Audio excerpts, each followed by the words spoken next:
మాట్లాడితే నన్ను ఉప్మా కాఫీ అని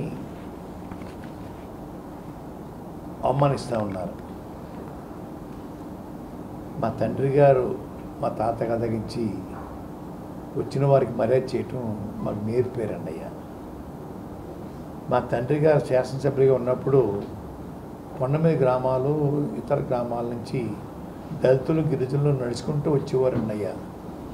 వాళ్ళ పనులు చేయడం కోసం సినిమా దగ్గర కూర్చుంటే సాయంత్రం అయిపోయిందండి అయ్యా. వాళ్ళకి అన్న వండించి వంట అనేవారండి.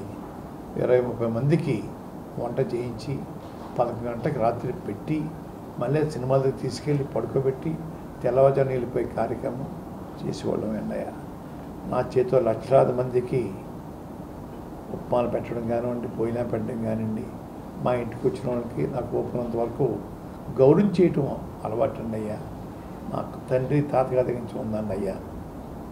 ఒక విషయం పవన్ గారు, మీ ఇళ్ళల్లో మాలాంటి వాళ్ళు కాదండి, ప్రజలకు ఎలాగో మీకు ఇంటర్వ్యూ ఇవ్వరు అనుకోండి, కనీసం మిమ్మల్ని పోషించే ప్రొడ్యూసర్లని, మీ సినిమాలు తెరకెక్కించే డైరెక్టర్లకి ఎప్పుడన్నా కాఫీ కప్పుతో కాఫీ ఇచ్చారా అని అడుగుతా ఉన్నా. చిన్ని కృష్ణ గారు రైటరు ఒకసారి స్టేట్మెంట్ చూశానండి. ఎప్పుడు చేయగలలేదే వారి ఇళ్ళల్లో అని చెప్పి చాలా అవమానకరమైన భాషలో మాట్లాడారండి. ఇంకో మాట కూడా చెప్పారు ఇంకో పెద్ద ఆయన, వాళ్ళ ఇళ్ళల్లో ఎవరికి పుట్టినరోజు వచ్చినా ప్రొడ్యూసర్ గారు కేకులు అన్నీ ఏర్పాటు చేయాలటండి. అలాగే ఫుడ్ కూడా పంపాలటండి. వారి ఇంట్లో రూపాయితో ఖర్చు పెట్టాలట. 10 మంది ఉన్నామండి ఇంట్లో, కుటుంబంలో 10 మంది పుట్టినరోజులకి ప్రొడ్యూసర్ గారు భరించాలట. కేక్ నుంచి ఫుడ్ వరకు కూడా మొత్తం భరించాలట. అయ్యా మీ సంస్కృతి చెప్పారండి అయ్యా. మీకు చేత కాదు కాఫీ ఇవ్వటం, మనసు ఒప్పదు మీకు ఇవ్వడానికి. నేను ప్రేమతో పెడతాను, ఉప్మా అన్న కాఫీ అన్న ఇంకో భోజనం అన్నా, అది మీకు లేదండి అయ్యా. మనసు రాదండి అయ్యా మీకు. డబ్బే ప్రాణం అండి అయ్యా. మీరు డబ్బు ఉండి పెట్టట్లేదండి అయ్యా.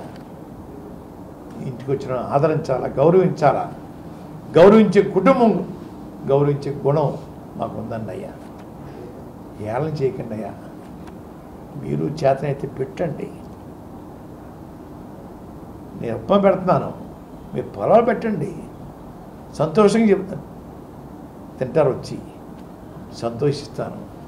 అంతేగా ఎదురు మీకు పెట్టడం రాదు, పెట్టుకొని చూస్తే పర్వాలేదు. ఉప్మా కాపీ అని మనకు పేరెడతారా? సిగ్గు లేదా పేరెట్టడానికి మీకు?